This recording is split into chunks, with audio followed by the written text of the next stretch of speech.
സൗന്ദര്യമുള്ള പലരും അധിപതികളോട് അത് പലരും ചോദിച്ചു.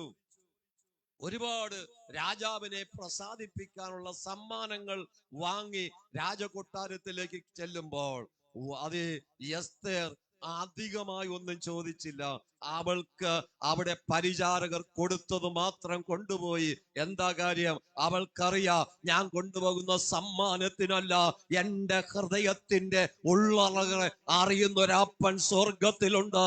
ഞാൻ ഉപവാസത്തോടെ പ്രാർത്ഥനയോടെ കഴിഞ്ഞ നാളുകളില് ആ ദൈവവുമായി ഞാൻ പറഞ്ഞ സകല കാര്യങ്ങള് എന്റെ കർത്താവ് ചെവിച്ചായിച്ച് കേട്ടു. എന്നെ വീണ്ടെടുത്ത ഒരു കർത്താവ് എനിക്കുണ്ട്. എന്റെ നിലവിളി കേൾക്കുന്ന ഒരു ദൈവമുണ്ട്. എന്റെ പ്രാർത്ഥനയ്ക്ക് മറുപടി വരുന്ന ഒരു ദൈവമുണ്ട്. ഇന്ന് പകൽക്കാല ഉലകത്തിൽ ആരും നിന്നെ സഹായിപ്പാൻ ഇല്ലെങ്കിൽ നീ ഭാരപ്പെടേണ്ട. നിന്നെ ഒടിച്ചു കളയാത്തത് ഓ ഹല്ലേലൂയ, ഓ ദൈവത്തിന്റെ കൃപയത്രേ. നീ ഈ ലോകത്തില് ഒന്നിലും പ്രശംസിക്കാനില്ല, ഒന്നിലും അഹങ്കരിച്ചു പോകരുത്, ഒന്നിലും നിഗളിച്ചു പോകരുത്. വചനം പറയുന്നു, സ്വാഭാവിക കൊമ്പിനെ കർത്താവ് നീക്കിക്കളഞ്ഞെങ്കിൽ നിന്നെയും നീക്കിക്കളയാൻ കർത്താവിന് ഒരു പാടുമില്ല. ഒരു വൃക്ഷത്തിൽ ജനിച്ചു വളർന്ന കൊമ്പിനെ മുറിച്ചു മാറ്റാൻ പാടാണ്. പക്ഷെ ഒട്ടിച്ചേർത്ത ഒരു മുളയെ ഒന്ന് കൈകൊണ്ട് പിടിച്ചാൽ ഇണുന്നു പോരും. അത്രയേ ഉള്ളൂ നമ്മൾ. കർത്താവ് ഒന്ന് ഊതിയാ മതി, നമ്മൾ പറന്നു പോകും. പിന്നെ എന്തിലാ നമ്മൾ പ്രശംസിക്കുന്നത്? ഇന്ന് പകൽക്കാലം നമ്മുടെ കഴിവുകളെ കർത്താവിന്റെ മഹത്വത്തിന് വേണ്ടി പ്രയോജനപ്പെടുത്തുവാൻ, ദൈവരാജ്യത്തിന് വേണ്ടി എന്തെങ്കിലും ചെയ്യുവാൻ നമുക്ക് കഴിഞ്ഞാൽ അത് മാത്രമേ ബാലൻസ് ഉള്ളൂ. ദൈവത്തിന് വേണ്ടി, അതെ, കർത്താവാകുന്ന മുന്തിരിവള്ളിയോട് പറ്റിച്ചേരുവാൻ നമുക്ക് കഴിഞ്ഞാൽ, യോഹന്നാന്റെ സുവിശേഷം 15-ാം അധ്യായത്തിന്റെ 2-ാമത് വാക്യം ഒന്ന് വായിക്കാം. യോഹന്നാന്റെ സുവിശേഷം 1-2 വായിക്കാം. ഞാൻ സാക്ഷാൽ മുന്തിരിവള്ളിയും എന്റെ പിതാവ് തോട്ടക്കാരനുമാകുന്നു. ഞാൻ സാക്ഷാൽ മുന്തിരിവള്ളിയാകുന്നു. കർത്താവ് പറയുന്നു എന്റെ 10-ാം അധ്യായത്തിൽ, എനിക്ക് മുമ്പേ വന്നവരൊക്കെ കള്ളന്മാരും കവർച്ചക്കാരുമാകുന്നു. അവർ ആടുകളെ കുറിച്ച് വിചാരമില്ലാത്തവരാണ്. ആടുകളെ പിടിക്കുവാൻ ചെന്നായി വരുമ്പോൾ അവർ ജീവനും കൊണ്ട് ഓടുന്നവരാണ്. പക്ഷെ ഞാൻ നല്ല ഇടയനാണ്, ആടുകൾക്ക് വേണ്ടി തന്റെ ജീവനെ കൊടുക്കുവാൻ വന്ന ഇടയനാണ്.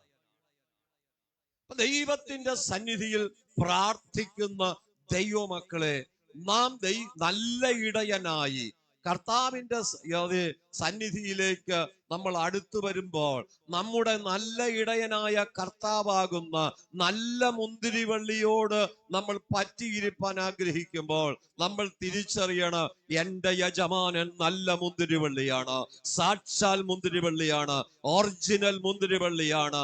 പാസ്റ്റർമാരെ നമ്മൾ വിശ്വസിക്കരുത്, ആ കർത്താവിനെ മാത്രമേ വിശ്വസിക്കാവൂ. മനുഷ്യരൊക്കെ വാക്കുമാറുന്നവരാണ്, എന്റെ കർത്താവ് വാക്കുമാറുന്നവനല്ല.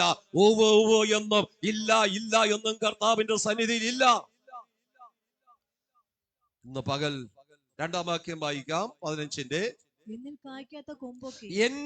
കായ്ക്കാത്ത കൊമ്പൊക്കെയും അവൻ നീക്കിക്കളയുന്നു. ഇന്ന് പകൽ സ്വാഭാവിക കൊമ്പിനെ എന്തുകൊണ്ട് കർത്താവ് നീക്കിക്കളയുന്നു? കർത്താവിന് വേണ്ടി ഫലം കായ്ക്കാത്ത കൊമ്പിനെ കർത്താവ് നീക്കിക്കളയും. എന്തിനാ? കാട്ടൊലിവായ എന്നെയും നിങ്ങളെയും ആ ഒലിവിനോട് ഒട്ടിച്ചേർക്കുക. ഇസ്രായേൽ പൗരതയോട് ബന്ധമില്ലാതിരുന്ന, ദൈവരാജ്യത്തിൽ നിന്ന് അന്യപ്പെട്ടിരുന്ന എന്നെയും നിങ്ങളെയും ആ സാക്ഷാൽ മുന്തിരിവള്ളിയോട് ഒട്ടിച്ചേർക്കുവാൻ കർത്താവ് കാൽവറിയിൽ തന്റെ പ്രാണനെ വിട്ടോ ആ യേശുവിന്റെ രക്തം കൊണ്ട് നമ്മെ വീണ്ടെടുത്ത് ആ നല്ല ഒലിവിനോട് ഒട്ടിച്ചു ചേർക്കുവാൻ കർത്താവ് ആഗ്രഹിക്കുന്നു. ഇന്ന് പകൽക്കാലം എത്ര പേർക്ക് പ്രാഗൽഭ്യത്തോടെ പറയാൻ കഴിയും, കർത്താവേ, എനിക്ക് തന്ന കൃപയ്ക്കൊത്തവണ്ണം ഞാൻ കർത്താവിന് വേണ്ടി പ്രയോജനപ്പെടുന്നു. ദൈവം തന്നിരിക്കുന്ന സാഹചര്യങ്ങൾക്കൊത്തവണ്ണം ആ കർത്താവിനെ മഹത്വപ്പെടുത്തുവാൻ തക്കവണ്ണം കഴിയുമോ? അപ്പോസ്തലപ്രവൃത്തി 9-ാം അധ്യായം പഠിക്കുമ്പോൾ അവിടെ കൊർന്നല്യോസ് എന്ന ഭക്തനെ കുറിച്ച് പറഞ്ഞിരിക്കുന്നത്, അവൻ ഭക്തനും, അവൻ ഒന്ന് വായിക്കും, 1-2 വാക്യങ്ങൾ വേഗം. കൈസരയിൽ ഇത്താലിക എന്ന പട്ടാളത്തിൽ ഉം. കൊർനെല്യോസ് എന്ന പേരുള്ള ഒരു ശതാധിപൻ ഉണ്ടായിരുന്നു. ആ. അവൻ ഭക്തനും ഭക്തനും തന്റെ സകല ഗ്രഹത്തോടും കൂടെ തന്റെ സകല ജനത്തോടും കൂടെ ദൈവത്തെ ഭയപ്പെടുന്നവനും ദൈവത്തെ അവൻ ഒറ്റയ്ക്കല്ല, പിന്നെയോ തന്റെ സകല ജനത്തോടും കൂടെ ദൈവത്തെ ഭയപ്പെടുന്നവനും ജനത്തിന് വളരെ ധർമ്മം കൊടുത്തും ആ. എപ്പോഴും ദൈവത്തോട് പ്രാർത്ഥിച്ചും പോന്നു. അപ്പോ 4 യോഗ്യതകൾ ദൈവം അവനെ കുറിച്ച് പറയുന്നു. എപ്പോഴും ദൈവത്തോട് പ്രാർത്ഥിക്കുന്നവനാണ്, തന്റെ സകല ഗ്രഹത്തോടും കൂടെ ദൈവത്തെ ഭയപ്പെടുന്നവനാണ്. പത്രോസിനെ ദൈവത്തിന്റെ ആലോചന പ്രകാരം അത് കൊടൽപ്പുറത്തുനിന്ന് വിളിച്ചു വരുത്തുമ്പോൾ കൊർനെല്യോസ് തന്റെ കുടുംബക്കാരെയും ചാർച്ചക്കാരെയും എല്ലാവരെയും തന്റെ വീട്ടിൽ വിളിച്ചു കൂട്ടിയിട്ട് പത്രോസിനോട് പറയുന്നു, പത്രോസേ, നീ വന്നത് ഉപകാരം. അത് ദൈവം നിന്നോട് കൽപ്പിച്ചതൊക്കെ കേൾക്കുവാൻ ഞങ്ങൾ എല്ലാവരും ദൈവത്തിന്റെ സന്നിധിയിലുണ്ട്. ഈ പകൽക്കാലം ഒരു അഭിഷിക്തൻ നിങ്ങളുടെ വീട്ടിൽ കാലി ചവിട്ടുമ്പോൾ നിങ്ങളുടെ വീട്ടിനകത്ത് എല്ലാവരും ഉണ്ടോ? വീട്ടിനകത്ത് ദൈവത്തിന്റെ ആലോചന കേൾക്കാൻ എത്രമാത്രം താല്പര്യമുണ്ട്. എന്തുകൊണ്ട് നമ്മൾ വിടുവിക്കപ്പെടുന്നില്ല? എന്തുകൊണ്ട് നമ്മൾ അനുഗ്രഹിക്കപ്പെടുന്നില്ല? അധ്വാനത്തിന് കുറവുണ്ടോ? വരുമാനത്തിന് കുറവുണ്ടോ? എന്തേ ബാലൻസ് വരുന്നില്ല ഭവനത്തിനകത്ത്? കർത്താവിനുള്ളത് കർത്താവിനും കൈസർക്കുള്ളത് കൈസർക്കും കൊടുക്കുവാൻ കർത്താവ് തന്നെ പറഞ്ഞതാ. അതുകൊണ്ട് നമ്മുടെ സമയം കർത്താവിന് വേണ്ടി ചെലവഴിക്കേണ്ടത്, നമ്മുടെ സമ്പത്തിൽ ഓഹരി കർത്താവിന് വേണ്ടി ചെലവഴിക്കുന്നത് നീ കൃത്യമായി ചെലവഴിച്ചാൽ, ദൈവത്തോട് പ്രാർത്ഥിക്കേണ്ട സമയം നീ പ്രാർത്ഥിച്ചാൽ ഒരു നന്മയും മുടങ്ങിപ്പോകാൻ എന്റെ ദൈവം അനുവദിക്കയില്ല. നാം ഇസ്രായേൽ ബന്ധത്തോട് പൗരതയില്ലാത്തവരായിരുന്നു, അന്യരും പരദേശികളുമായിരുന്നു. എന്നാൽ എന്റെ കർത്താവ് എന്നെ ആദരിക്കാതെ അത് മറ്റുള്ള തന്റെ ഇസ്രായേലിനെ ആദരിക്കാതെ ഒടിച്ചു കളഞ്ഞത് കർത്താവ് ആഗ്രഹിക്കുന്ന ഫലം കൊടുക്കാത്തത്. ഒരു മുന്തിരിച്ചെടിയുടെ കൊമ്പിൽ അത് ആഗ്രഹിക്കുന്ന നല്ല മുന്തിരിങ്ങ കായ്ക്കണമെന്നാണ്. യെശയ്യാ പ്രവാചകന്റെ പുസ്തകം 6-ാം അധ്യായം നമ്മൾ പഠിക്കുമ്പോൾ വായിക്കേണ്ട, ഞാനൊന്ന് ഓടിച്ചു പറഞ്ഞു വിടാം. അതെ, കർത്താവിന്റെ തോട്ടത്തിൽ നട്ടിരിക്കുന്ന യഹൂദ പുരുഷന്മാരാകുന്ന മുന്തിരിവള്ളിയെ കുറിച്ച് അവിടെ പറയുന്നു. അതിന് വേലി കെട്ടി ചക്കു കുഴിച്ചിട്ടു, അതിന് വേരോടാൻ തടസ്സമായ കല്ലുകളെ പറക്കി മാറ്റി, അത് ഗോപുരം പണിത് കാവൽക്കാരെയാക്കി അനുഭവമെടുക്കുവാൻ ചക്കും കുഴിച്ചിട്ടു. ഒരു ദൈവദാസന്റെ, ഒരു സഭയുടെ പാസ്റ്ററുടെ ഉത്തരവാദിത്വമാണത്. ദൈവജനം ചിതറിപ്പോകാതിരിക്കുവാൻ, കാട്ടുമൃഗങ്ങൾ പിടിക്കാതിരിക്കുവാൻ അത് വേലി കെട്ടി സൂക്ഷിക്കേണ്ടുന്നത്. അത് അവർക്ക് ആ ആത്മീക വളർച്ചയ്ക്ക് തടസ്സമായിരിക്കുന്ന കല്ലുകളെ പറക്കി മാറ്റുവാൻ. എന്നോട് ചില സഹോദരങ്ങൾ ചോദിച്ചു, പാസ്റ്റർ ഈ വയസ്സുകാലത്തും 21 ദിവസം ഉപവസിക്കുന്നുവോ? ഞാൻ പറഞ്ഞു, എന്റെ സഭയ്ക്ക് വേണ്ടി എനിക്ക് ഉപവസിക്കാതിരിക്കാൻ കഴിയില്ല. പ്രായമൊക്കെ ഒരു തന്റെ ബലഹീനതയൊക്കെ ഉണ്ട്, പക്ഷേ ഞാൻ ആയിരിക്കുന്നത് ദൈവത്തിന്റെ കൃപയാലാണ്. നിങ്ങൾ ശക്തമായി പ്രാർത്ഥിക്കണം. എന്നെ കേൾക്കുന്ന ദൈവമക്കളെ, അതെ, ഒരു സഭയുടെ ഉത്തരവാദിത്വം, ഒരു അധ്യക്ഷന്റെ ഉത്തരവാദിത്വമാണ് ആത്മീകമായ വളർച്ചയ്ക്ക് തടസ്സമായിരിക്കുന്ന കല്ലുകളെ പറക്കിക്കളഞ്ഞ് നല്ല വേരോട്ടമുള്ള, നല്ല വളക്കൂറുള്ള ആ സ്ഥലത്തേക്ക് വേരുകൾ ഓടിക്കുവാൻ. യെശയ്യാ പ്രവാചകൻ 5-ാം അധ്യായത്തിൽ പ്രവാചകൻ വിളിച്ചു പറയുന്നു, ഞാൻ നല്ല വേലി കെട്ടി ഗോപുരം പണിതു, കല്ലുകൾ പറക്കിക്കളഞ്ഞു, അത് നല്ല മുന്തിരിവള്ളി നട്ടു, ഫലം കായ്ക്കുമെന്ന് കാത്തിരുന്നു, കായ്ച്ചതോ കാട്ടുമുന്തിരിങ്ങ അത്രേ. കാട്ടുമുന്തിരിങ്ങ കായ്ച്ചത് ഞാൻ എന്തു ചെയ്യും? ഒന്നാമത് അതിന്റെ വേലി പൊളിച്ചു കളയും, അതിന്റെ കൽമതിൽ ഇടിച്ചു കളയും, അത് കാട്ടുമൃഗങ്ങൾ തിന്നുപോകും. ദൈവമക്കളെ, രക്ഷിക്കപ്പെട്ടൊരു ദൈവപൈതൽ അധ്വാനിക്കുന്നത് കാട്ടുമൃഗങ്ങൾ തിന്നുകൊണ്ട് പോകുന്നവോ, ഇന്ന് പകൽ നീ യഥാസ്ഥാനപ്പെട്ട ദൈവസമയം മടങ്ങി വന്നാൽ നിന്റെ നന്മയ്ക്കെതിരെ ശത്രുവിന് വെല്ലുവിളിക്കാൻ കഴിയില്ല. ദൈവത്തിന്റെ സന്നിധിയിൽ വിശ്വസ്തയോടെ മുട്ടുമടക്കി പ്രാർത്ഥിപ്പാൻ കഴിഞ്ഞാൽ പാസ്റ്ററെ കൂട്ടണ്ട, ആരെയും കൂട്ടണ്ട. രാത്രിയുടെ യാമങ്ങളിൽ കുടുംബമായി ദൈവസന്നിധി മുട്ടുമടക്കാൻ നിനക്ക് മനസ്സുണ്ടോ? നിന്റെ പ്രാർത്ഥനാ മുറിയിൽ ഇറങ്ങി വരുന്നൊരപ്പനുണ്ട്. ആ അപ്പനെ തിരിച്ചറിഞ്ഞാൽ, ആ അപ്പനോടുള്ള മാധുര്യം തിരിച്ചറിഞ്ഞാൽ, ചില ഭവനങ്ങളില് അപ്പന്മാര് വരുമ്പോൾ മക്കളെല്ലാം കേറി ഒളിക്കും. വീട്ടിലേക്ക് വരുമ്പോ കടിച്ചു കീറുന്ന ചെന്നായ്ക്കളെ പോലെയാണ് വരുന്നത്. ആ വീട്ടിനകത്ത് ദൈവമഹത്വം വെളിപ്പെടുകയില്ല.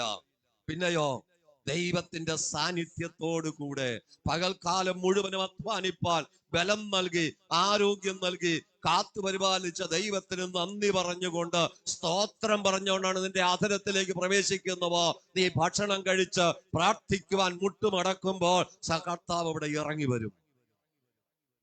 എന്തുകൊണ്ട് കർത്താവേ ഞാൻ എത്ര പ്രാർത്ഥിച്ചിട്ടും വിടുതൽ വരുന്നില്ല?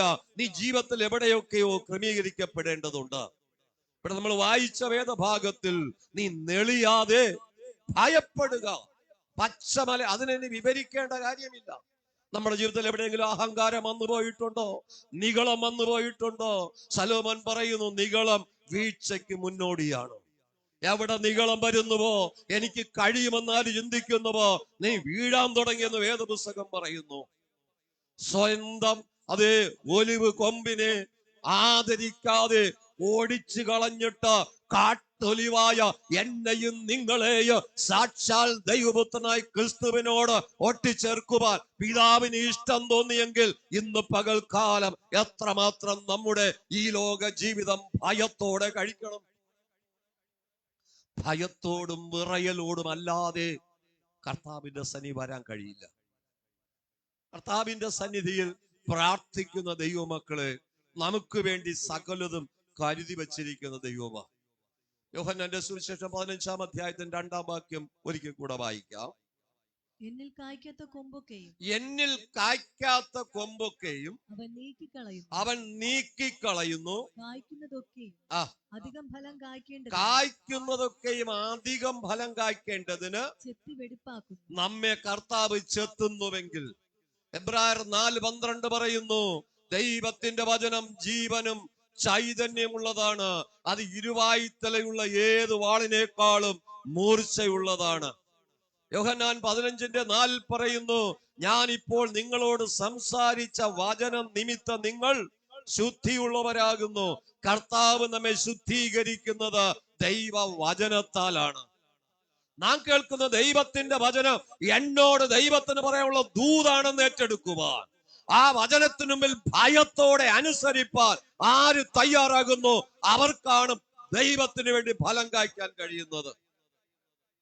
വിജയംബാസ പ്രസംഗം കേട്ട് മടുത്തെന്ന് പറഞ്ഞാൽ അല്ലേ, ഇപ്പൊ രാത്രി ആരാധനയ്ക്ക് ആളുകൾ കുറവ്. എന്താ, വിജയംബാസ പ്രസംഗം എല്ലാ ഞായറാഴ്ച കേൾക്കുന്നില്ല, ഇനിയിപ്പം അടുത്ത ഞായറാഴ്ച കേൾക്കാറുണ്ടല്ലോ എന്ന് പറഞ്ഞ് വീട്ടിൽ ഇരിക്കുന്നവരാ പലരും.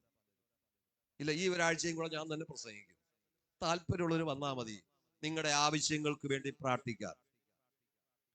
അപ്പൊ ദൈവത്തിന്റെ സന്നിധിയിൽ ഇന്ന് പകൽക്കാലം പ്രാർത്ഥിക്കുന്ന ദൈവ പൈതലെ, മനുഷ്യനെ നോക്കുവാനല്ല, ദൈവമുഖത്തേക്ക് നോക്കുക. ഇന്നലെ ഒരു മകള് ഇവിടെ പ്രസംഗിച്ചു, വളരെ അതിശക്തമായി, 4-മനായി ഇറങ്ങി വരുന്ന ഒരു ദൂതനെ കുറിച്ച്. ഇനിയും അതുപോലെ പ്രസംഗങ്ങൾ കേൾക്കാം.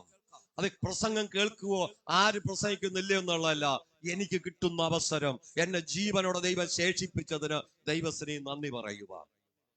ഇന്ന് പകൽക്കാലം ദൈവസന്നിധിയിലായിരിക്കും ദൈവ പൈതലെ, കർത്താവ് 2-ാം അധ്യായത്തിൽ പറയുന്നത് 15:2, എന്നിൽ കായ്ക്കാത്ത കൊമ്പൊക്കെയും നീക്കിക്കളയും. അതിന്റെ 6-ാം വാക്യം, എന്നിൽ വസിക്കാത്തവനെ ഒരു കൊമ്പ് പോലെ പുറത്തു കളഞ്ഞിട്ട് അവൻ ഉണങ്ങിപ്പോകുന്നു. ആവക ചേർത്ത് തീയിലിടുന്നു, അത് വെന്തു പോകും. കർത്താവിൽ കായ്ക്കാത്ത കൊമ്പൊക്കെ നീക്കിക്കളയുക മാത്രമല്ല, ആവക ചേർത്ത് തീയിലിടുന്നു, അത് ഉണങ്ങിപ്പോകും, അത് വെന്തുപോകും. നമ്മളെ കർത്താവ് അതെ എന്താ കരിച്ചു കളയാതെ ശേഷിപ്പിച്ചിരിക്കുന്നത്? ദൈവത്തിന്റെ കരുണ കൊണ്ട് മാത്രം. എന്നേ നമ്മളെ നീക്കിക്കളയേണ്ടതായിരുന്നു. എന്താ ദൈവം നമ്മെ ശേഷിപ്പിച്ചിരിക്കുന്നത്? അതുകൊണ്ട് അഭിഷക്തൻ പറയുന്നു, നെളിയാതെ ഭയപ്പെടുക. ഒരാഴ്ച വട്ടം ജീവിപ്പാൻ ദൈവം നമുക്ക് അവസരം തന്നെങ്കിൽ, കഴിഞ്ഞ 21 ഉപവാസ പ്രാർത്ഥനയിൽ പങ്കെടുത്ത പലരും ലോകത്തുനിന്നും മാറ്റപ്പെട്ടപ്പോൾ ഒരു യോഗ്യതയും പറയാനില്ലാത്ത എന്നെയും നിങ്ങളെയും ദൈവം കാത്തു പരിപാലിച്ചെങ്കിൽ എത്രമാത്രം ഈ ദൈവത്തെ ഭയപ്പെടുവാൻ നമുക്ക് കഴിയും? ഭയത്തോടും വിറയലോടും ദൈവത്തെ ആരാധിപ്പാൻ. ഇരമ്യാ പ്രവാചകന്റെ പുസ്തകം 11-ാം അധ്യായം അതിന്റെ 16-17 വാക്യങ്ങൾ. മനോഹര ഫലങ്ങളാൽ ശോഭിതമായ പച്ച ഒലിവ് വൃക്ഷം, പച്ച ഒലിവ് വൃക്ഷം ഇന്ന് യഹോവ നിനക്ക് പേര് വിളിച്ചിരുന്നു.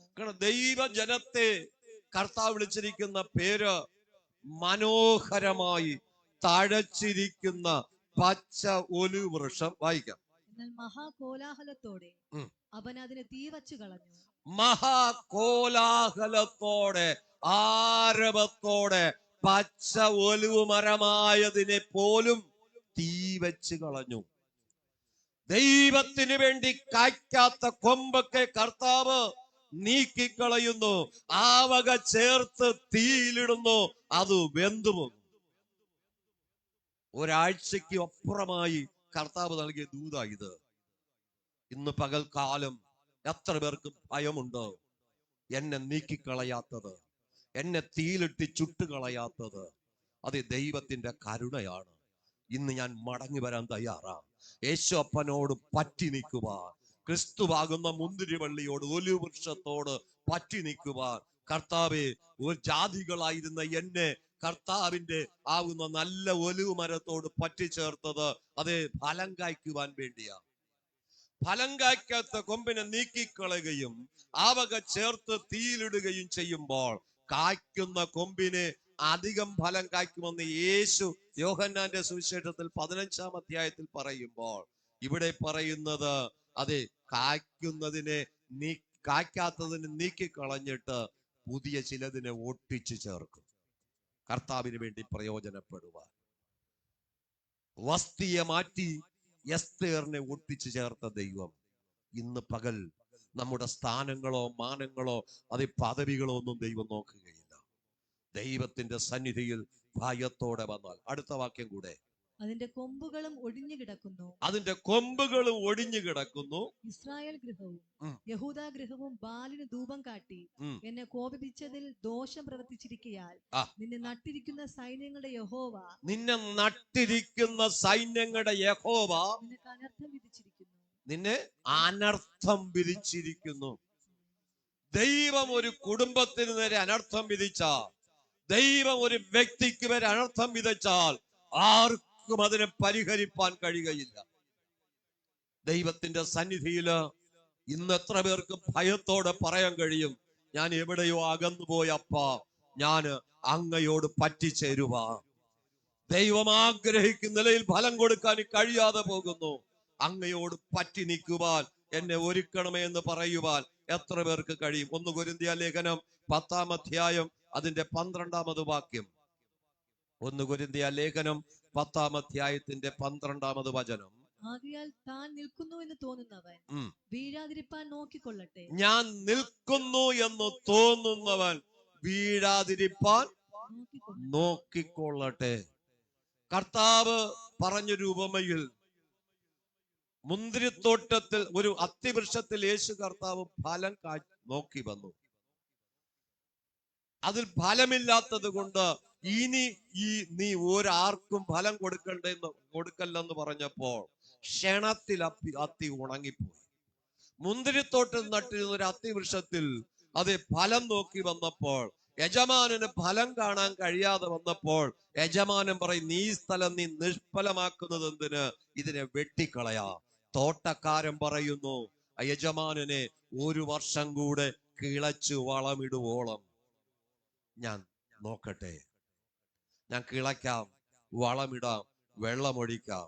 ഫലം കായ്ച്ചില്ലെങ്കിലോ?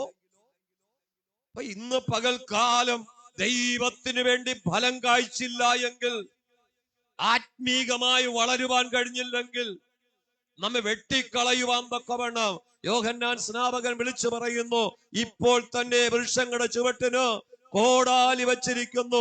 നല്ല ഫലം കായ്ക്കാത്ത വൃക്ഷമൊക്കെയും വെട്ടി തീയിലിട്ട് കളയും. അതെ, നല്ല ഫലം കായ്ച്ചില്ലെങ്കിൽ വെട്ടി തീയിലിട്ട് കളയും എന്ന് പറയുമ്പോൾ ജോസേഫിനെ കുറിച്ച് കർത്താവ് പറയുന്നത് അവൻ മതിലിന്മേൽ പടർന്നിരിക്കുന്ന വൃക്ഷമാണ്. അവന്റെ അതിരിന്റെ അപ്പുറം പടരുവാൻ അവനെ സഹായിച്ചത് അവന്റെ മേൽ വ്യാപരിച്ച ദൈവകൃപയാണ്. സഹോദരന്മാർ തകർത്ത് കളയാൻ വെല്ലുവിളിച്ചപ്പോൾ, അപ്പനവന്റെ മരണം കഴിഞ്ഞു എന്ന് പറഞ്ഞ് വേദനിച്ചപ്പോൾ, അവനെ ചേർത്ത് പിടിക്കേണ്ടുന്ന സകലരും അവനെ തള്ളിക്കളഞ്ഞപ്പോൾ, സ്വർഗത്തിലെ ദൈവം അവനെ അനുഗ്രഹിച്ച് അവനെ വളർത്തിയപ്പോൾ, ദൈവം വളർത്തിയവനെ കുറിച്ച് വചനം പറയുന്നു, അവൻ മതിലിന്റെ മീതെ പടരുന്ന വൃക്ഷമാ. നിനക്ക് ശത്രു ഒച്ച അതിരുപരങ്ങളെ പൊട്ടിച്ച, നിന്റെ കുടുംബക്കാർ പറഞ്ഞ അതിരുപരമ്പുകളെ പൊട്ടിച്ച നിന്നെ പുറത്തേക്ക് കൊണ്ടുവരുവാ ഞാൻ സേവിക്കുന്ന ദൈവം സർവശക്തനത്രേ. ഏതൊക്കെ കുടുംബങ്ങളിൽ നിന്ന് ചിലരെ കൂടെ കർത്താവിന്റെ വേലക്കായി ദൈവം ചിലരെ വേർതിരിക്കയാ. നിന്റെ ആത്മീക അനുഭവം തണുത്തുപോയോ? ജീവൻ പ്രാപിക്കട്ടെ.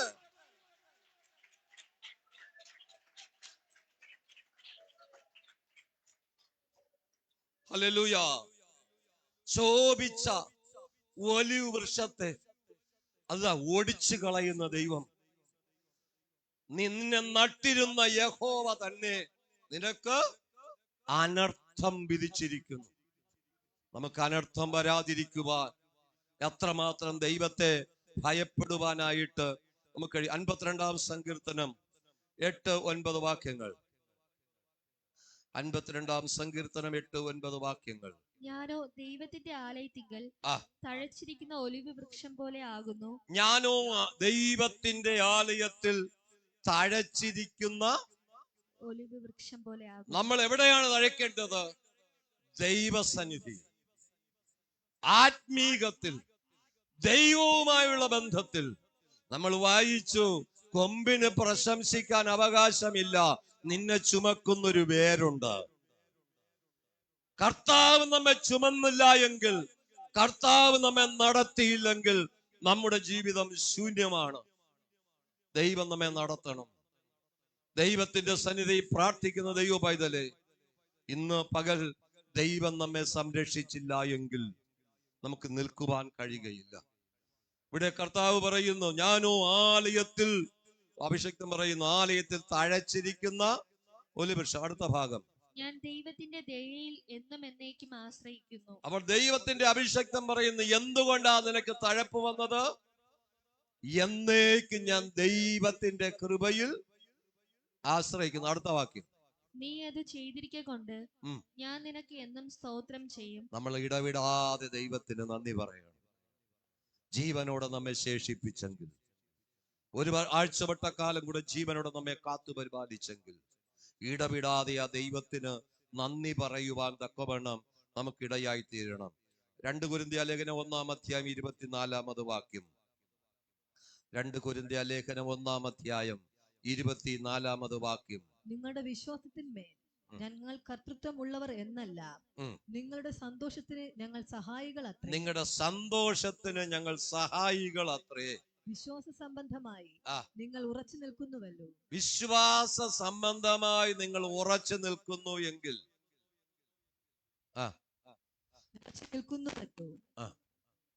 വിശ്വാസ സംബന്ധമായി വിശ്വാസത്തിൽ ഉറച്ചു നിൽക്കുന്നവർക്ക് വേണ്ടിയാണ് കർത്താവ് സഹായിയായിട്ട് വരുന്നത്.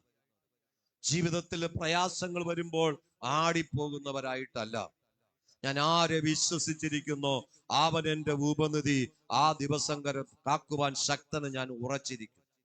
ഒരു ദൈവപൈതന്റെ ആ ഒരു ഉറപ്പാണ് പ്രതിസന്ധിയിൽ തളർന്നു പോകാതെ നമ്മെ നിലനിർത്തുന്നത്. യെശയ്യാ പ്രവാചകന്റെ പുസ്തകം 66-ാം അധ്യായം അതിന്റെ 2-ാമത് വാക്യം. യെശയ്യാ 66:2. എന്റെ കൈ ഇതൊക്കെയും ഉണ്ടാക്കി, അങ്ങനെയാകുന്നു ഇതൊക്കെയും ഉളവായത് എന്ന് യഹോവ അരുളി ചെയ്യുന്നു. എങ്കിലും അരിഷ്ടനും മനസ്സ് തകർന്നവനും എന്റെ വചനത്തിങ്കൽ വിറയ്ക്കുന്നവനുമായ മനുഷ്യനെ ഞാൻ കടാക്ഷിക്കും. കരങ്ങൾ ഉയർത്തി ദൈവത്തിന് സ്തോത്രം പറയാം. ദൈവമാണ് സകലത്തെയും സൃഷ്ടിച്ച് ഉണ്ടാക്കിയത്. പക്ഷേ ദൈവത്തിന്റെ സന്നിധിയിൽ അരിഷ്ടനും മനസ്സ് തകർന്നവനും ദൈവത്തിന്റെ വചനത്തിങ്കിൽ വിറയ്ക്കുന്നവനെയും ദൈവം കൈവിടുകയില്ല. ദൈവം നമ്മെ ഉപേക്ഷിക്കയില്ല എന്ന് കർത്താവ് അതിന്റെ 5-ാം വാക്യം 66:5. യഹോവയുടെ വചനത്തിങ്കൽ വിറയ്ക്കുന്നവരെ അവന്റെ വചനം കേട്ടുകൊള്ളുവിൻ. നിങ്ങളെ പകച്ച് എന്റെ നാമം നിമിത്തം നിങ്ങളെ പുറത്താക്കി കളയുന്ന നിങ്ങളുടെ സഹോദരന്മാർ ഞങ്ങൾ നിങ്ങളുടെ സന്തോഷം കണ്ടു രസിക്കേണ്ടതിന് യഹോവ തന്നെത്താൻ മഹത്വീകരിക്കട്ടെ എന്ന് പറയുന്നുവല്ലോ. യഹോവ തന്നെത്താൻ മഹത്വീകരിക്കപ്പെട്ടെ എന്ന് പറയുന്നുവല്ലോ. എന്നാൽ അവർ ലജ്ജിച്ചു പോകും. കരങ്ങൾ ഉയർന്ന ദൈവത്തിന് സ്തോത്രം. രക്ഷിക്കപ്പെട്ടു എന്ന പേരിൽ, ആഭരണം മാറ്റി എന്ന പേരിൽ, വെള്ള വസ്ത്രമിട്ടു എന്ന പേരിൽ, മരണ വീട്ടിൽ വെച്ചും കല്യാണ വീട്ടിലും വെച്ചും മുഖത്ത് നോക്കി അധിക്ഷേപിക്കുന്നവരെ കുറിച്ച് നീ ഭാരപ്പെടേണ്ട. അവർ ലജ്ജിക്കുന്ന സമയം വരാൻ പോകുകയാണ്. നീ ദൈവത്തിൽ ഉറച്ചു നിന്നാൽ, നീ വചനപ്രകാരം ജീവിച്ചാൽ, ദൈവത്തിന്റെ വചനത്തിൽ വിറയ്ക്കുന്നവരായിരുന്നാൽ, ദൈവത്തെ ഭയപ്പെടുന്നവരായി തീർന്നാൽ, ഇന്ന് അതേ മനസ്സ് തകർന്നവരെയും ദൈവം കടാക്ഷിക്കുന്ന ദൈവമാണ്. നമ്മുടെ ദൈവം നമ്മെ കടാക്ഷിക്കുന്ന ദൈവമാണ്. 66:2 ഒന്നുകൂടെ വായിക്കാം. എന്റെ കൈ ഇതൊക്കെയും ഉണ്ടാക്കി, അങ്ങനെയാകുന്നു ഇതൊക്കെയും ഉളവായത് എന്ന് യഹോവ അരുളി ചെയ്യുന്നു. എങ്കിലും അരിഷ്ടനും മനസ്സ് തകർന്നവനും എന്റെ വചനത്തിങ്കൽ വിറയ്ക്കുന്നവനുമായ മനുഷ്യനെ ഞാൻ കടാക്ഷിക്കും. ദൈവം നമ്മെ കടാക്ഷിക്കണമെങ്കിൽ നമ്മുടെ അരിഷ്ടതൊക്കെ ദൈവത്തോട് ഏറ്റുപറയും. നമ്മുടെ തകർന്ന മനസ്സിനെ നിരസിക്കാത്ത കർത്താവ്. സങ്കീർത്തനക്കാരൻ പറയുന്നു, ഹൃദയം നുറുങ്ങിയവർക്ക് യഹോവ സമീപസ്ഥൻ, മനസ്സ് തകർന്നവരെ അവൻ രക്ഷിക്കും. നമ്മുടെ ഹൃദയം ഒന്ന് ഉടയ്ക്കുക. നമ്മൾ സ്വയം നീതീകരണം വിട്ടിട്ട്, കർത്താവ് ഞാൻ കുറവുള്ള വ്യക്തി എന്ന് ദൈവത്തോട് ഏറ്റുപറയാൻ എത്ര പേർക്കാണ് മനസ്സുള്ളത്? ദൈവത്തിന്റെ സന്നിധിയിൽ ഒന്നുമില്ല എന്ന് ഏൽപ്പിച്ചു കൊടുത്താൽ ദൈവം നമ്മെ ജയത്തോടെ നടത്തും. യിരെമ്യാ പ്രവാചകന്റെ പുസ്തകം 44-ാം അധ്യായം അതിന്റെ 10-11 വാക്യങ്ങൾ. യിരെമ്യാ പ്രവചനം 44-ാം അധ്യായത്തിന്റെ 10-11 വാക്യങ്ങൾ. അവർ ഇന്നുവരെയും തങ്ങളെ തന്നെ താഴ്ത്തിയില്ല. അവർ ഭയപ്പെടുകയോ ഞാൻ നിങ്ങളുടെ മുമ്പിലും നിങ്ങളുടെ പിതാക്കന്മാരുടെ മുമ്പിലും വെച്ച ന്യായപ്രമാണവും ചട്ടങ്ങളും അനുസരിച്ച് നടക്കുകയോ ചെയ്തതുമില്ല. അതുകൊണ്ട് ഇസ്രായേലിന്റെ ദൈവമായ സൈന്യങ്ങളുടെ യഹോവ ഇപ്രകാരം അരുളി ചെയ്യുന്നു, ഞാൻ അനർത്ഥത്തിനായിട്ട് യഹൂദായെ മുഴുവനും ഛേദിച്ചു യഹൂദ എന്ന് പറഞ്ഞാൽ ദൈവത്തെ സ്തുതിക്കുന്നവനാ. പക്ഷെ ദൈവത്തെ സ്തുതിക്കുന്നുവെന്ന് പറയുകയും ദൈവത്തെ ഭയപ്പെടുകയോ ദൈവവചനത്തിന്റെ മുമ്പിൽ താഴ്ത്തുകയോ ചെയ്യാതിരുന്നാൽ യഹൂദയെ കുറിച്ച് ദൈവം പറയുന്നു, ഞാൻ നിന്നെ ഛേദിച്ചു കളയുമെന്ന്. അടുത്ത ഭാഗം, എന്റെ മുഖം നിങ്ങൾക്ക് എതിരായി വെക്കുന്നു. എന്റെ മുഖം നിനക്ക്. ദൈവം നമ്മെ ഛേദിച്ചു കളഞ്ഞാൽ ആർക്കാ ചേർത്ത് പിടിക്കാൻ കഴിയുന്നത്? നമ്മൾ നാമധേയം വിട്ട്, പാരമ്പര്യം വിട്ട്, സത്യത്തിലും ആത്മാവിലും ആരാധിക്കാൻ ഇറങ്ങി തിരിച്ചു വരാം. കർത്താവ് നിന്നെ ചേർത്ത് പിടിക്കണമോ? ദൈവവചനത്തിന് ഭയപ്പെടണം. വചനം തീയാണ്. ഈ കഴിഞ്ഞ ഒരാഴ്ച വിട്ട് 5 ദിവസം നമ്മൾ കേട്ടതാ, ഇന്നലെയും കേട്ടതാ. ദൈവവചനം തീയാ. ദൈവം തീയാണെങ്കിൽ ദൈവത്തിന്റെ വചനവും തീയാണ്. അങ്ങനെയാണ് ഇന്ന് പകൽക്കാലം എത്രമാത്രം ഭയപ്പെടുവാനും വചനത്തിനും താഴുവാനും നമുക്ക് കഴിയുന്നു. ഇല്ല എങ്കിൽ ദൈവം എന്ത് ചെയ്യും? ദൈവം ഛേദിച്ചു കളഞ്ഞാൽ ആർക്കും ഒട്ടിക്കാൻ കഴിയില്ല. ദൈവം മുറിച്ചു മാറ്റിയാൽ ഉലകത്തിൽ ആർക്കും അതിനെ ഒട്ടിക്കുവാൻ കഴിയുകയില്ല. ഒരിക്കൽ അത് മഹാപുരോഹിതനായ ഏലി തന്റെ മക്കളോട് പറഞ്ഞു, മക്കളെ, മനുഷ്യനോട് പാപം ചെയ്താൽ ദൈവത്തോട് പ്രാർത്ഥിക്കാം. പക്ഷെ നിങ്ങൾ ചെയ്യുന്ന പാപം മനുഷ്യനോടല്ല, പിന്നെയോ ദൈവത്തോട് പാപം ചെയ്താൽ ആർക്കും ഒന്നും ചെയ്യാൻ കഴിയില്ല. അതുകൊണ്ട് അന്ന് വചനം ദുർലഭമായിരുന്നെങ്കിലും, ദൈവശബ്ദം കേൾക്കാനില്ലായിരുന്നുവെങ്കിലും, യാഗങ്ങൾ മുടങ്ങിക്കിടന്നെങ്കിലും, പെട്ടകത്തോട് ചേർന്ന് കിടന്ന അതേ ശമൂവേലിനോട് ദൈവം പറഞ്ഞു, ഏലിയുടെ കുടുംബത്തിൽ വരുന്ന അനർത്ഥം കേൾക്കുന്നവന്റെ 2 ചെവിയും മുഴങ്ങത്തക്കവണ്ണം ഞാൻ അനർത്ഥം വിതയ്ക്കുമെന്ന്. എന്താ ഏലിയോട് സംസാരിക്കുന്നത്? ഏലിയുടെ മക്കളോട് സംസാരിക്കാത്തത്? ഏലിയുടെ വാക്കുകൾ തന്റെ മക്കൾ കേട്ടില്ല, തോന്നിയതുപോലെ നടന്നു. ഈ പകൽക്കാലം ഇന്നത്തെ തലമുറയെ നമ്മുടെ കഴിവ് കൊണ്ടും ശക്തി കൊണ്ടും നിയന്ത്രിപ്പാൻ കഴിയുന്നതിനപ്പുറമാണ്. ഇപ്പൊ തലമുറ 5 വയസ്സോളം പ്രായമുള്ള കുട്ടിയോട് ചോദിച്ചാൽ അപ്പൻ എന്തറിയാം, അല്ലെ അപ്പാപ്പൻ എന്തറിയാം, എനിക്കറിയാമെന്ന് പറയുന്ന കുഞ്ഞുങ്ങള്. അവർക്ക് വേണ്ടിയാണ് ഈ 3 ദിവസത്തെ പവർ ക്യാമ്പ് ക്രമീകരിച്ചിരിക്കുന്നത്. കുഞ്ഞുങ്ങൾക്ക് വേണ്ടി മാത്രമല്ല, മാതാപിതാക്കൾക്കും കൂടെയാണ്. അത് യൂത്ത് ക്യാമ്പ് ക്രമീകരിക്കണമെന്ന് ആഗ്രഹിച്ചതാ.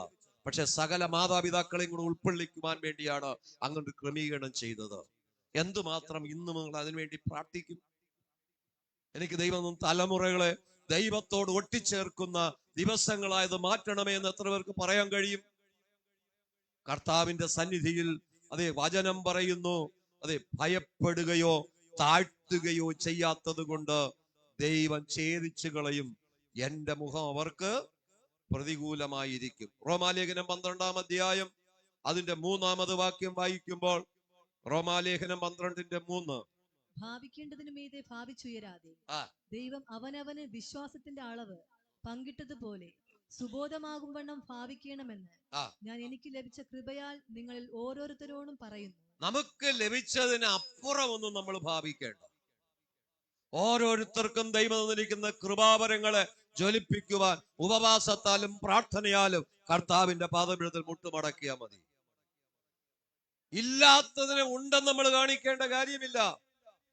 മനുഷ്യൻ പുറമേ ഉള്ളത് കാണുമ്പോൾ എനിക്ക് നിങ്ങളുടെ മുമ്പിൽ എന്ത് വേണമെങ്കിലും അഭിനയിക്കാം. എന്റെ ഹൃദയം കാണുന്ന ഒരു സ്വർഗത്തിലെ ദൈവമുണ്ട്. ദൈവം എന്നോട് ചോദിക്കും, എന്താ നീ അങ്ങനെ ചെയ്തത്? ദൈവം എന്നോട് പറയുന്ന കാര്യങ്ങൾ പറഞ്ഞില്ലെങ്കിൽ ദൈവം എന്നോട് സംസാരിക്കും. കർത്താവിന്റെ ശബ്ദത്തിന്റെ മുമ്പിൽ നമുക്ക് താഴുവാൻ കഴിയുമോ? റോമാലേഖനം 12-ാം അധ്യായം അതിന്റെ 16-17 വാക്യങ്ങൾ.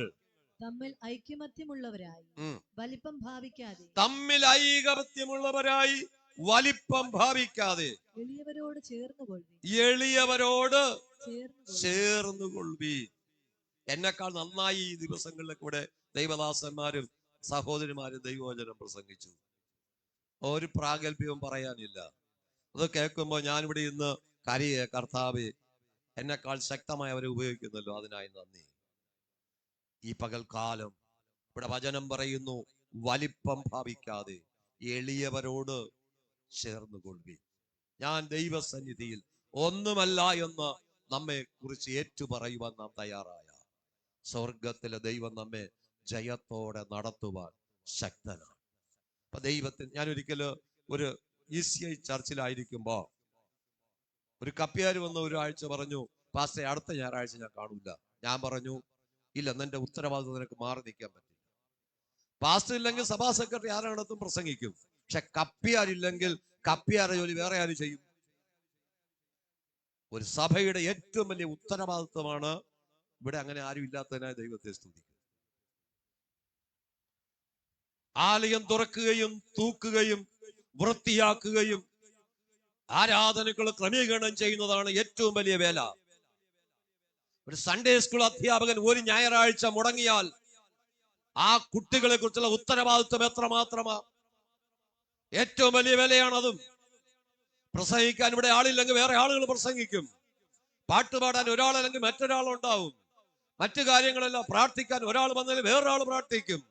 പക്ഷേ ആലയത്തിന്റെ ശുശ്രൂഷകൾക്ക് നേതൃത്വം കൊടുക്കുമ്പോൾ നമ്മൾ എത്രമാത്രം ഭയത്തോടെ അത് ചെയ്യണം. ദൈവത്തിന്റെ സന്നിധിയിൽ അതേ വലിപ്പം ഭാവിക്കാതെ എളിയവരോട് 1 തീമോഥെയോസിന്റെ ലേഖനം 6-ാം അധ്യായം അതിന്റെ 18-19 വാക്യങ്ങൾ. 1 തീമോഥെയോസിന്റെ ലേഖനം 6-ാം അധ്യായത്തിന്റെ 18-19 വാക്യങ്ങൾ.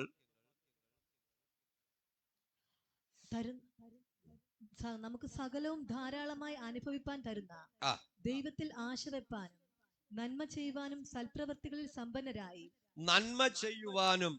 സൽപ്രവർത്തികൾ സമ്പന്നരായി ദാനശീലരും ഔദാര്യമുള്ളവരുമായി സാക്ഷാലുള്ള ജീവനെ പിടിച്ചുകൊള്ളുക കൊള്ളേണ്ടതിന് വരും കാലത്തേക്ക് നല്ലൊരു അടിസ്ഥാനം നിക്ഷേപിച്ചു കൊള്ളുവാനും. കരങ്ങൾ ഉയർ ദൈവത്തിന് സ്തോത്രം ചെയ്യാം. നല്ലൊരടിസ്ഥാനം നിക്ഷേപിച്ചു കൊള്ളുവാനും. ആജ്ഞാപിക്കാം. അപ്പൊ ഇവിടെ തിമത്തിയോസിനെ പൗലോസ് ഉറപ്പിക്കുക.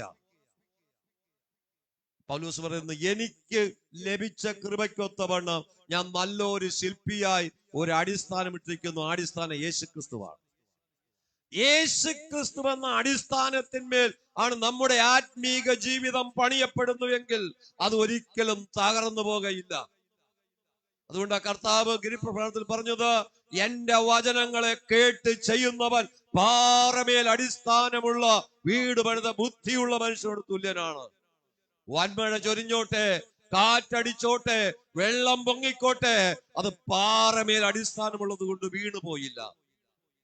എത്ര പേർക്ക് പറയാൻ കഴിയും, ക്രിസ്തുവാകുന്ന പാറമേൽ എന്റെ ചുവടുകളെ ഉറപ്പിച്ചിരിക്കുന്നുവെന്ന്? സദൃശവാക്യങ്ങളുടെ പുസ്തകം 28-ാം അധ്യായം അതിന്റെ 14-ാമത് വാക്യം വായിക്കുമ്പോൾ, എപ്പോഴും ഭയത്തോടിരിക്കുന്ന മനുഷ്യൻ ഭാഗ്യവാൻ. എപ്പോഴും ഭയത്തോടിരിക്കുന്ന മനുഷ്യൻ ഭാഗ്യവാൻ. ഹൃദയത്തെ കഠിനമാക്കുന്നവനോ അനർത്ഥത്തിൽ അകപ്പെടും. ദൈവ ഭയമില്ലാത്തവന്റെ ഹൃദയം കഠിനപ്പെട്ടുകൊണ്ടേയിരിക്കും. എപ്പോഴും ദൈവ ഭയത്തോടിരിക്കുന്ന മനുഷ്യൻ ഭാഗ്യവാൻ. എന്റെ എല്ലാ അവസ്ഥകളും ഉള്ളതുപോലെ അറിയുന്നവൻ. ദാവീദ്, ഞാൻ എഴുന്നേൽക്കുന്നതും ഇരിക്കുന്നതും പോലെ നീ. ദൈവ ഭയത്തോടെ ഇരിക്കുന്ന മനുഷ്യൻ ഭാഗ്യവാൻ. ഹൃദയം കഠിനമാക്കുന്നവനോ അനർത്ഥത്തിൽ അകപ്പെടും. ഫിലിപ്പിയ ലേഖനം 2-ാം അധ്യായം 12-ാമത് വാക്യം. ഫിലിപ്പിയ ലേഖനം 2:12. അതുകൊണ്ട് പ്രിയമുള്ളവരെ, നിങ്ങൾ എല്ലായ്പ്പോഴും അനുസരിച്ചതുപോലെ ഞാൻ അരികത്തിരിക്കുമ്പോൾ മാത്രമല്ല ഇത് ദൂരത്തിരിക്കുമ്പോൾ ഏറ്റവും അധികമായി ഭയത്തോടും വിറയലോടും കൂടെ നിങ്ങളുടെ രക്ഷയ്ക്കായി പ്രവർത്തിപ്പിൻ. അവിടെ പൗലോസ് പറയുന്നു, ഞാൻ കാരാഗ്രഹത്തിനകത്ത് അടയ്ക്കപ്പെടുമ്പോഴും നിങ്ങളുടെ രക്ഷയ്ക്ക് വേണ്ടിയാണ് എന്റെ ചിന്ത. അതുകൊണ്ട് കാരാഗ്രഹത്തിനകത്ത് അടയ്ക്കപ്പെടുമ്പോൾ അവൻ സഭകൾക്ക് ലേഖനം എഴുതുകയാ, ഞാൻ ബന്ധിക്കപ്പെട്ട കാരാഗ്രഹത്തിനകത്താണ്, നിങ്ങൾ ഇന്ന് സ്വതന്ത്രരാണ്, നിങ്ങൾ അടങ്ങിയിരിക്കരുത്. നമുക്കിന്ന് സ്വാതന്ത്ര്യമുണ്ട് ദൈവത്തെ ആരാധിപ്പാൻ. കഴിഞ്ഞ ദിവസങ്ങളിലൊക്കെ പ്രാർത്ഥനാ ഗ്രൂപ്പിൽ വന്ന് UP-യിൽ പല ദൈവദാസന്മാരും കുടുംബങ്ങളും ജയിലറയ്ക്കുള്ളിലാണ്. പല ആലയങ്ങൾക്ക് ആരാധന നടത്തുവാൻ കഴിയാതിരിക്കുമ്പോൾ ദൈവം നമുക്ക് നൽകിയ സ്വാതന്ത്ര്യത്തെ നമ്മൾ നഷ്ടമാക്കരുത്. ഇവിടെ വന്ന് നമ്മൾ അത് പ്രാർത്ഥിക്കുന്നത് നമ്മൾ ഇതുപോലെയുള്ള വിഷയങ്ങൾക്ക് വേണ്ടിയാണ്. നമ്മുടെ ഭൗതിക വിഷയങ്ങളും നമ്മുടെ ആത്മീക വിഷയങ്ങളും നമ്മുടെ ആത്മീക അഭിവൃദ്ധിക്ക് വേണ്ടിയാണ് നാം പ്രവർത്തിക്കുന്നത്. ഭയത്തോടും വിറയലോടും കൂടെ നിങ്ങളുടെ രക്ഷയ്ക്കായി പ്രവർത്തിപ്പീനെന്ന് പൗലോസ് ജയിലിൽ കിടന്നുകൊണ്ട് പറയുകയാണ്. അവൻ തടവറയിലാണെങ്കിലും. അതുകൊണ്ടാണ് പൗലോസ് പറയുന്നത്, എപ്പോഴും സന്തോഷിപ്പീൻ എന്ന് പിന്നെയും ഞാൻ നിങ്ങളോട്. താൻ കാരാഗ്രഹത്തിനകത്താണ്, തൻ്റെ കയ്യിൽ ചങ്ങലയുണ്ട്, തൻ്റെ കാലിൽ വിലങ്ങുണ്ട്, ഇതെല്ലാം ഉണ്ടെങ്കിലും അവൻ മറ്റുള്ളവരെ സന്തോഷിപ്പിക്കുവാൻ, നമ്മൾ ഏത് കഷ്ടത്തിലായിരുന്നാലും മറ്റുള്ളവരെ സന്തോഷിപ്പിക്കുവാൻ ഒരു ദൈവപൈതന് കഴിയണം. ഒരു തരത്തിലല്ലെങ്കിൽ മറ്റൊരു തരത്തിൽ കഷ്ടത എല്ലാവരുടെയും ജീവിതത്തിലുണ്ട്. എന്താ? കർത്താവ് നമ്മെ ചെത്തിക്കൊണ്ടിരിക്കുക. ഒരു ദിവസം കർത്താവ് ആഗ്രഹിക്കുന്ന ഫലം നമ്മിൽ നിന്ന് പുറത്തു വരണം. എവിടെയൊക്കെയോ നമ്മുടെ ജീവിതത്തിൽ കറപറ്റിപ്പോയി, നല്ല ഫലം കായ്ക്കുവാൻ കഴിയാതെ വണ്ണം എവിടെയൊക്കെയോ പ്രശ്നങ്ങൾ വന്നുപോയി, കർത്താവ് നമ്മെ ചെത്തുമ്പോൾ കർത്താവിന് വിധേയപ്പെട്ടു കൊടുത്താൽ, വചനത്തിനു മുമ്പിൽ വിറയലോടെ ദൈവസ്നേഹി സമർപ്പിച്ചു കൊടുത്താൽ കർത്താവ് നമ്മെ വിടുവിപ്പാൻ ശക്തനാണ്. എഫേസ്യ ലേഖനം 2-ാം അധ്യായം 12-13 വാക്യങ്ങൾ.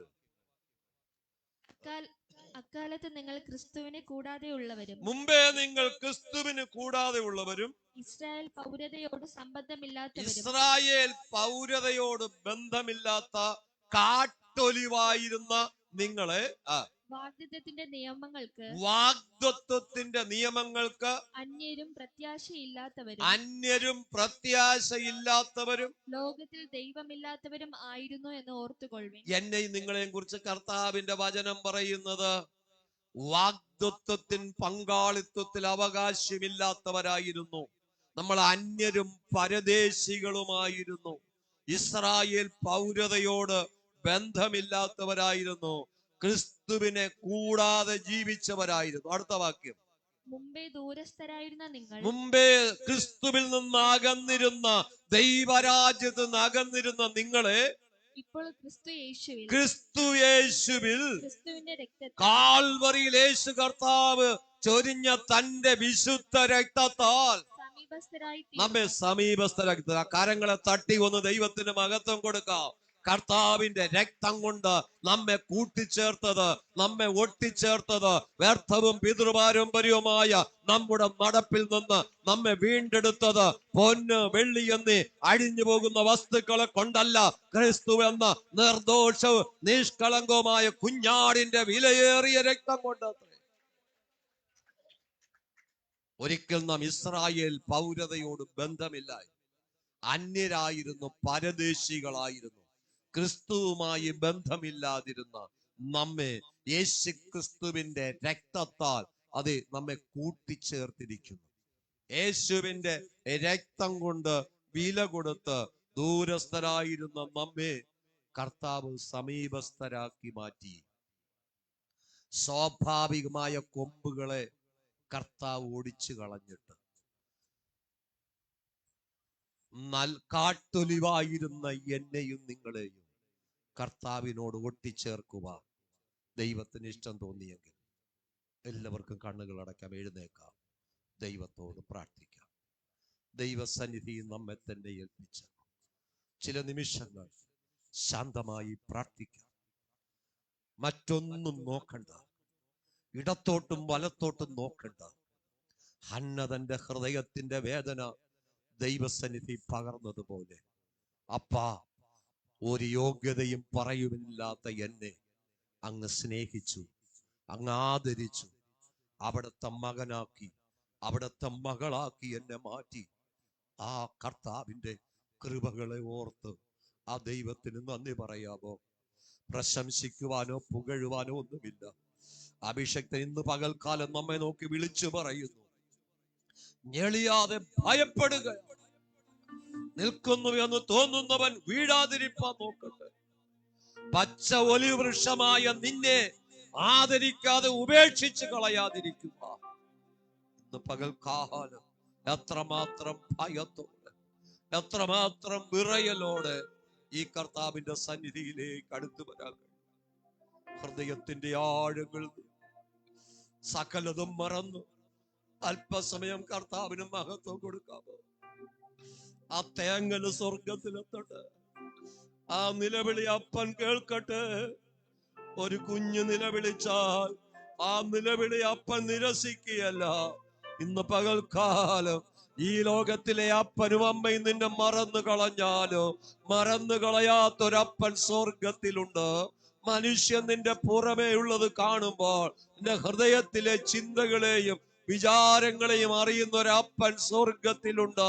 അഗ്നി ജ്വാലയ്ക്കൊത്ത ആ കണ്ണുകളോടുകൂടി ആ അപ്പൻ ഇന്ന് പകൽ നമ്മെ നോക്കുമ്പോൾ എത്ര പേർക്ക് പ്രാഗൽഭ്യത്തോടെ പറയാ, അടിയനിതാപ്പ, ഒരു യോഗ്യതയുമില്ലാത്ത സ്ഥാനത്ത് അങ്ങനെ കൊണ്ടുവന്ന് കാട്ടൊലിവായിരുന്ന എന്നെ മുറിച്ചെടുത്ത് ക്രിസ്തുവാകുന്ന നല്ല ഒലിവിനോട് പറ്റിച്ചേർക്കുവാൻ, ദൂരസ്ഥനായിരുന്ന എന്നെ ക്രിസ്തുവിനോട് പറ്റിച്ചേർക്കുവാൻ, യേശുവിന്റെ രക്തത്താൽ എന്നെ ഒട്ടിച്ചു ചേർക്കുവാൻ പിതാവിന് ഇഷ്ടം തോന്നിയല്ലോ.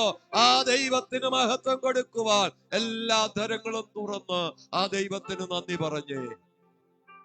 ആയുഷ്കാലം മുഴുവനും നന്ദി പറയുവാൻ, ജീവിതത്തിന്റെ അവസാനം വരെ നന്ദി പറയുവാൻ ദൈവം നമുക്ക് തന്നിട്ടുണ്ട്. മകാം ദൈവം നമ്മെ വീണ്ടെടുത്തതിന്, ദൈവം നമ്മെ അനുഗ്രഹിച്ചതിന്, നമ്മുടെ വേദനകൾ കണ്ടിട്ട് കാണാതെ പോയ മനുഷ്യരുള്ളപ്പോൾ, നമ്മുടെ നിലവിളി കേട്ടിട്ട് കേൾക്കാതെ പോയ മനുഷ്യരുള്ളപ്പോൾ എന്റെ അപ്പൻ നിന്നെ ചേർത്ത് പിടിച്ചത് അത് യോഗ്യത കണ്ടിട്ടല്ല, ദൈവത്തിന്റെ കരുണ കൊണ്ടത്രേ. അതുകൊണ്ട് ദൈവത്തെ ഭയപ്പെടുവാൻ, ദൈവവചനത്തിൽ നിറയ്ക്കുവാൻ, ഭയത്തോടും വിറയലോടും ആ ദൈവത്തെ ആരാധിപ്പാൻ എത്ര പേർക്ക് താല്പര്യമുണ്ട്? ആ കരങ്ങളെ ഒന്ന് തട്ടി, ആധരങ്ങളെ ഒന്ന് തുറന്ന് ആ ദൈവത്തിന് മഹത്വം കൊടുക്കാം. പരിശുദ്ധനായ ദൈവത്തിന്റെ വലിയ സാന്നിധ്യം ശക്തിയോടെ ആരാധിക്കാം, ശക്തിയോടെ ആരാധിക്കാം. ഹല്ലേലൂയ.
Thank you.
ദൈവ സാന്നിധ്യം വ്യാപരിക്കട്ടെ. ദൈവ സാന്നിധ്യം ഇന്ന് പകൽ ആരാധിക്കുമ്പോൾ ചില രോഗികൾ സൗഖ്യം പ്രാപിക്കുക, ചില ബന്ധനസ്ഥർ വിടുതൽ പ്രാപിക്കുക, പിന്മാറ്റക്കാർ യഥാസ്ഥാനപ്പെടുകയാ. വചനത്തിന്റെ മുമ്പിൽ വിറയ്ക്കുവാൻ അനേകരെ ദൈവം വേർതിരിച്ചു കൊണ്ടിരിക്കുക. ദൈവത്തിന്റെ മഹത്വം ശക്തിയോടെ വ്യാപരിക്കുവാൻ